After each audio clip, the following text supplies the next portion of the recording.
les profanes se posent une question, y a-t-il une méthode maçonnique?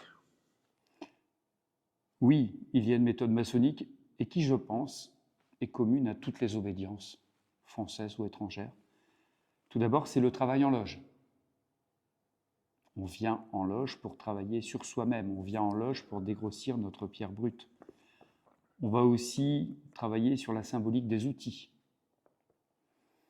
On va aussi travailler sur le cheminement de la parole. Lorsque nous sommes en travaux, il y a des us et coutumes à respecter. Et c'est aussi un travail initiatique qui va grandir dans le temps.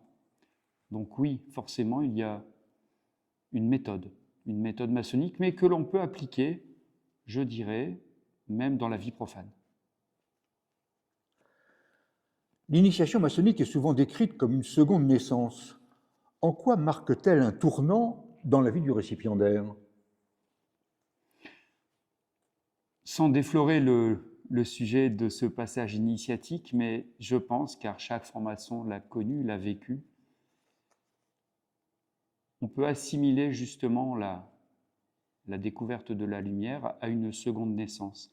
C'est à ce moment-là que chaque impétrant prend conscience, à travers la rédaction d'un testament philosophique, de ses propres qualités, de ses propres défauts, de ses propres joies et de ses peines.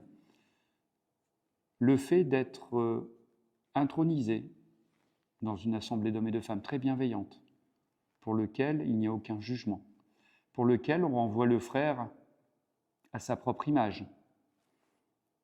Est-il bon de rappeler que le pire ennemi de l'homme, c'est soi-même? On est notre propre ennemi.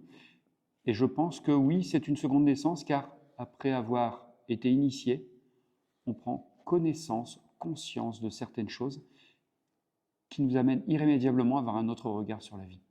La franc-maçonnerie, et vous le savez, grand maître, est souvent perçue comme une société secrète. Comment réagissez-vous à cette perception? Il est vrai que le secret peut toujours cultiver le fantasme, et ça c'est typique à cette société française. Je ne dirais pas que la franc-maçonnerie est secrète, elle est discrète. Pourquoi est-elle discrète?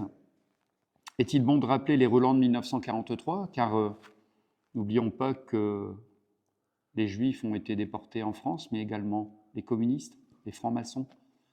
Il était une tare d'être franc-maçon durant la Deuxième Guerre mondiale. Donc depuis cette période-là, et au regard du contexte actuel que l'on vit actuellement, on peut parler d'une société discrète. Mais il est vraiment différent dans d'autres pays. Je vais prendre l'exemple de l'Amérique du Sud, où la franc-maçonnerie a des bâtiments avec des frontons et des enseignes. Mais je pense qu'on paye un lourd tribut de la Deuxième Guerre mondiale, et le secret est resté, en comparaison de la discrétion, le secret fait toujours circuler le moindre fantasme sur le sujet. Alors, mon très cher frère et grand maître Christophe Martin, vous êtes donc le grand maître de la Grande Loge mixte souveraine. Pouvez-vous nous définir la souveraineté et ce qu'elle représente de votre obédience? Alors la souveraineté, c'est tout simplement que nous ne sommes pas inféodés à n'importe quel autre système, c'est-à-dire que nous avons nos propres règles. Nous signons en toute connaissance de cause, avec l'aval du Conseil de l'Ordre, les différents accords avec les autres obédiences. Chaque loge est souveraine, il n'y a pas d'ingérence. On laisse la liberté absolue de chacun de travailler au rythme qu'il le souhaite. Donc oui, la souveraineté pour moi est une valeur importante et fondamentale en franc-maçonnerie. Alors, vous parlez, puisqu'on s'adresse à des profanes, vous parlez de Conseil de l'Ordre, mais c'est quoi un Conseil de l'Ordre? Mais comme toute assemblée d'hommes et de femmes, il est normal qu'un groupe d'hommes et de femmes soit administré par des représentants. Je crois que les profanes comprendront qu'en classe de 6e, on vote pour des délégués de classe. Il en est exactement dans le monde maçonnique.